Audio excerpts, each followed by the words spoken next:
નમસ્કાર મિત્રો એકવાર ફરી તમારું સ્વાગત છે અમારી યુટ્યુબ ચેનલ ઉપર। તો મિત્રો, ગુજરાત ફોરેસ્ટ ગાર્ડ એટલે કે વન રક્ષક ભરતીનો નવો સિલેબસ છે આજે જાહેર કરવામાં આવ્યો છે। તો સિલેબસમાં શું સુધારો થયો છે અને સિલેબસની તૈયારી તમારે કેવી રીતે કરવી તેમની સંપૂર્ણ માહિતી આપણે આજના વિડીયોમાં મેળવવાના છે। એની પહેલાં અમારી ચેનલમાં પહેલીવાર આવ્યા હોય તો ચેનલને સબસ્ક્રાઈબ કરી દેજો, જેથી આવી તમામ માહિતી તમારા સુધી સૌથી પહેલાં પહોંચી શકે। તો ચાલો મિત્રો, આપણે આજનો વિડીયો શરૂ કરીએ। તો મિત્રો, સૌપ્રથમ તો આપણે એક્ઝામની વાત કરીએ તો જે વન રક્ષકની એક્ઝામ છે એ CBRT પ્રમાણે લેવામાં આવશે, એટલે કે કોમ્પ્યુટર બેઝ છે તેની પરીક્ષા લેવામાં આવશે અને તે પરીક્ષા ફેબ્રુઆરી 2024 દરમિયાન છે એ યોજવામાં આવશે એવી મંડળ દ્વારા જાહેરાત કરવામાં આવી છે। તો હવે આપણે સિલેબસ શું છે અને કેટલા વિભાગમાં ડિવાઈડ કરેલો છે તેમની માહિતી મેળવી લઈએ।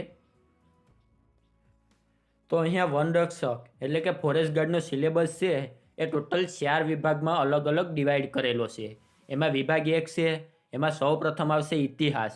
તો ઇતિહાસમાં આપણે અંદરના જે ટોપિક છે તેમની વાત કરીએ તો ગુજરાતના મહત્ત્વના રાજવંશો, અસરો અને પ્રદાન, મહત્ત્વની નીતિઓ, તેમનું વહીવટીતંત્ર, અર્થતંત્ર, સમાજ, ધર્મ, કળા, સ્થાપત્ય અને સાહિત્ય, ભારતનો 1857નો સ્વાતંત્ર્ય સંગ્રામ અને ગુજરાત, 19મી સદીમાં ગુજરાતમાં ધાર્મિક અને સામાજિક સુધારા આંદોલનો, ભારતની સ્વતંત્રતા માટેની ચળવળમાં ગુજરાતના સ્વાતંત્ર્ય સેનાનીનો ફાળો અને ભૂમિકા, સ્વાતંત્ર્ય ચળવળ અને સ્વાતંત્ર્ય ભારતના મહાત્મા ગાંધી અને સરદાર પટેલની ભૂમિકા અને પ્રદાન, ગુજરાત રાજ્યની સ્થાપના, મહાગુજરાત આંદોલન, સૌરાષ્ટ્ર, કચ્છ અને ગુજરાતના દેશી રાજ્યોના શાસકોના સુધારવાદી પગલાઓ અને સિદ્ધિઓ। તો ઇતિહાસમાં છે આટલા ટોપિકનો સમાવેશ કરવામાં આવ્યો છે। ત્યારબાદ બીજો ટોપિક છે તેમાં સાંસ્કૃતિક વારસો, જેમાં ગુજરાતનો સાંસ્કૃતિક વારસો, જેમાં કળા સ્વરૂપો, સાહિત્ય, શિલ્પ અને સ્થાપ્ય, ત્યારબાદ ગુજરાતની લોક સંસ્કૃતિ અને પરંપરા, તેનું મહત્ત્વ, લાક્ષણિકતાઓ અને અસરો, ત્રીજું છે ગુજરાતની કળા અને કસબ, જેમાં સામાજિક અને સાંસ્કૃતિક પ્રદાન, ત્યારબાદ છે આદિવાસી જનજીવન અને સંસ્કૃતિ, ત્યારબાદ ગુજરાતના તીર્થસ્થળો અને પર્યટન સ્થળો, વિશ્વ વિરાસત સ્થળો એટલે કે વર્લ્ડ હેરિટેજ સાઇટ છે તે, GI ટેગ્સ ગુજરાતના સંદર્ભમાં પૂછવામાં આવશે। ત્યારબાદ ત્રીજું છે ભારતીય બંધારણ અને રાજ્ય વ્યવસ્થા, જેમાં આમુખ, મૂળભૂત અધિકારો અને ફરજો, રાજ્યનીતિના માર્ગદર્શક સિદ્ધાંતો, સંસદની રચના, રાષ્ટ્રપતિની સત્તા, રાજ્યપાલની સત્તા, ભારતીય ન્યાયતંત્ર, અનુસૂચિત જાતિ, અનુસૂચિત જનજાતિ અને સમાજના પછાત વર્ગો માટેની જોગવાઈઓ, એટર્ની જનરલ, નીતિ આયોગ, સ્થાનિક સ્વરાજ્યની સંસ્થાઓ અને પંચાયતી રાજ, કેન્દ્રીય નાણાપંચ અને રાજ્યનું નાણાપંચ, બંધારણીય તથા વૈધાનિક સંસ્થાઓનું ભારતનું ચૂંટણી પંચ, સંઘ લોક સેવા આયોગ, રાજ્ય જાહેર સેવા આયોગ, એવા બધા ઘણા ટોપિક અહીંયા પણ ઉમેરેલા છે।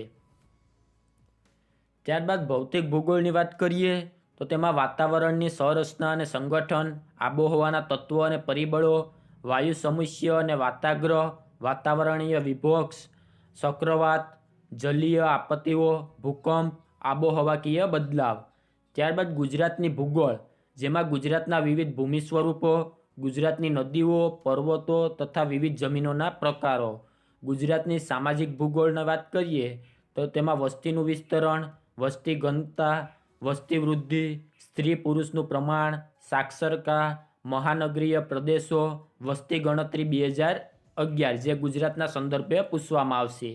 તેમની સાથે ગુજરાત અને ભારતની આદિમ જાતિઓ, ગુજરાતની આર્થિક ભૂગોળની વાત કરીએ તો તેમાં ગુજરાતની કૃષિ, ઉદ્યોગો, ખનિજ, વેપાર અને પરિવહન, બંદરો વગેરે, ત્યારબાદ ગુજરાત રાજ્યના જિલ્લાઓ અને વિશેષતાઓ, ત્યારબાદ છઠ્ઠો ટોપિક છે તેમાં વિજ્ઞાન અને ટેકનોલોજી, જેમાં સામાન્ય વિજ્ઞાન, વિજ્ઞાન અને ટેકનોલોજીમાં ઇન્ફોર્મેશન અને કોમ્યુનિકેશન ટેકનોલોજી, ઈ ગવર્નન્સ કાર્યક્રમ અને સેવાઓ, ઉર્જાના પરંપરાગત અને બિનપરંપરાગત સ્ત્રોતો, અને ત્યારબાદ છેલ્લો મુદ્દો છે તેમાં પ્રાદેશિક તથા રાષ્ટ્રીય મહત્ત્વના વર્તમાન પ્રવાહો એટલે કે કરંટ અફેર। ત્યારબાદ તેમાં બીજો વિભાગ પડે છે જે છે સામાન્ય બૌદ્ધિક અને તાર્કિક ક્ષમતા એટલે કે એપ્ટિટ્યૂડ એન્ડ લોજિકલ રિઝનિંગ। એમાં ઘણા બધા છે સબ ટોપિક આપેલા છે, જેમાં તાર્કિક અને વિશ્લેષણ ક્ષમતા, સંખ્યાઓની શ્રેણી, સંકેત અને તેનો ઉકેલ, ઘડિયાળ, કેલેન્ડર અને ઉંમર સંબંધિત પ્રશ્નો, ઘાત અને ઘાતાંક, વર્ગ, વર્ગમૂળ, ઘનમૂળ, ગુસા અને લસા. ત્યારબાદ ટકા, સાદું અને ચક્રવૃત્તિ વ્યાજ, નફો અને નુકસાન, સમય અને કાર્ય, સમય અને અંતર, ઝડપ અને અંતર, સંભાવના, સરેરાશ, ગુણોત્તર અને પ્રમાણ, માહિતીનું અર્થઘટન અને વિશ્લેષણ. એટલે કે રિઝનિંગમાં આટલા ટોપિક હશે તેમાંથી પૂછવામાં આવશે. ત્યારબાદ એનો ત્રીજો ટોપિક છે મુદ્દો, તે છે ભાષાકીય જ્ઞાન એટલે કે ગુજરાતી ભાષા, જેમાં રૂઢિપ્રયોગોનો અર્થ અને પ્રયોગો. ત્યારબાદ કહેવતોનો અર્થ, સમાસનો વિગ્રહ અને તેની ઓળખ, અલંકાર અને તેની ઓળખ, સમાનાર્થી શબ્દ અને વિરુદ્ધાર્થી શબ્દ, શબ્દ સમૂહ માટે એક શબ્દ, સંધિ જોડો અને છોડો, જોડણી શુદ્ધિ, લેખન શુદ્ધિ અને ભાષા શુદ્ધિ, ગદ્ય સમીક્ષા અને અર્થગ્રહણ. તો ગુજરાતી ભાષામાં એટલા મુદ્દાનો સમાવેશ કરવામાં આવશે. અને ત્યારબાદ તેમનો છેલ્લો વિભાગ છે પર્યાવરણ. તો પર્યાવરણમાં છે એ પર્યાવરણના ઘટકો અને તેનું મહત્ત્વ, પર્યાવરણના સંરક્ષણમાં વૃક્ષો અને જંગલોનો ફાળો, માનવીય પ્રવૃત્તિઓ જેવી કે ખનન, બાંધકામ અને વસ્તી વૃદ્ધિની પર્યાવરણ પર અસરો, પર્યાવરણ અને જૈવ ભૂરાસાયણિક ચક્રો જેમાં કાર્બન ચક્ર અને નાઇટ્રોજન ચક્ર વગેરે. ત્યારબાદ તેનો બીજો સબ ટોપિક છે પ્રદૂષણ, ગ્રીનહાઉસ અસર, ગ્લોબલ વોર્મિંગ કે આબોહવા પરિવર્તન, જેમાં પ્રદૂષણના પ્રકારો, ગ્લોબલ વોર્મિંગ અને તેની અસરો, ગ્રીનહાઉસ વાયુઓ, ઓઝોન સ્તરનો ક્ષય, એસિડ વર્ષા, આબોહવા પરિવર્તન અને તેની અસરો, આબોહવા પરિવર્તન સામે લડવા માટેના ઉપાયો અને પગલાઓ, ટકાઉ વિકાસ લક્ષ્યાંકો, હવા, પાણી અને અવાજનું પ્રદૂષણ, માનવ સ્વાસ્થ્ય પર અસર તથા તેના નિયંત્રણ અને નિવારણ, ઘન કચરો, ઈ વેસ્ટ, બાયોમેડિકલ કચરાનું વ્યવસ્થાપન. તેનો ત્રીજો સબ ટોપિક છે જંગલો, વન્ય સંપત્તિ અને વન્યજીવો, જેમાં છે જંગલોની ઉપયોગિતા અને વિવિધ પડકારો, ભારત અને ગુજરાતમાં જંગલોના પ્રકારો, ગુજરાતમાં જંગલ વસ્તીની વિસ્તારની સ્થિતિ, સામાજિક અને શહેરી વનીકરણને લગતા પ્રયાસો, ગુજરાત રાજ્ય ગૌણ વન પેદાશો અને મહત્ત્વની ઔષધીય વનસ્પતિઓ, જંગલ આધારિત ઉદ્યાનો, ગુજરાતના વન્યજીવો, દુર્લભ અને ભયગ્રસ્ત વન્ય પ્રજાતિઓ, ગુજરાતના જળવ્યાપિત વિસ્તારો અને શેરના જંગલો. ત્યારબાદ તેમાં ચોથું છે ભારતના અને ગુજરાતમાં જૈવ વિવિધતા અને તેમનું સંરક્ષણ, જેમાં જૈવ વિવિધતાના સંવર્ધન અને સંરક્ષણ માટેના વિવિધ પ્રયાસો, વન્યજીવ સંરક્ષણ માટેના ગુજરાત રાજ્યના તેમજ રાષ્ટ્રીય પ્રયાસો, વિવિધ પ્રજાતિઓના સંરક્ષણ પ્રોજેક્ટ જેવું કે વાઘ, સિંહ, ગેંડો, મગર વગેરે. ત્યારબાદ પ્રવાસી યાયાવર પંખીઓ, જેમાં ભારત અને ગુજરાતના સંદર્ભે પૂછવામાં આવશે. ત્યારબાદ છે સ્વસ્થાને તથા અન્ય સ્થાને સંવર્ધન પ્રયાસો, ગુજરાતના રાષ્ટ્રીય ઉદ્યાનો, અભયારણ્યો અને જૈવમંડળ આરક્ષિત ક્ષેત્રો.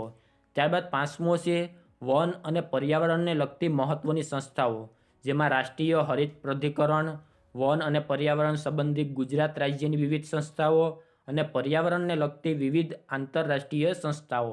અને ત્યારબાદ તેમાં છેલ્લો ટોપિક છે વન અને પર્યાવરણને લગતી વર્તમાન ઘટનાઓ. તો મિત્રો આ 4 ભાગ છે અહીંયા પાડેલા છે. તેમાં સૌથી વધારે મહત્ત્વનો ભાગ છે ચોથો ભાગ, જે પર્યાવરણને લગતો છે તે ભાગ મહત્ત્વનો છે અને તેમના કરંટ અફેર છે તે પણ મહત્ત્વના છે. તો આ છે વન રક્ષક છે તેમનો નવો સિલેબસ. તો આ મુજબ તમારે તૈયારી કરવાની રહેશે અને તેમની પરીક્ષા ફેબ્રુઆરી 2024માં કોમ્પ્યુટર બેઝ લેવામાં આવશે. જો આને લગતો બીજો કોઈ પ્રશ્ન હોય તો નીચે કોમેન્ટ બોક્સમાં જણાવી દેજો, જ્યાં તેમનો રિપ્લાય આપી દઈશું. અને આજના વિડીયોમાં આપવામાં આવેલી માહિતી સારી લાગી હોય તો વિડીયોને લાઇક કરી દેજો અને અમારી ચેનલમાં પહેલીવાર આવ્યા હોય તો ચેનલને સબસ્ક્રાઈબ કરી દેજો, જેથી આવી માહિતી મળી રહે.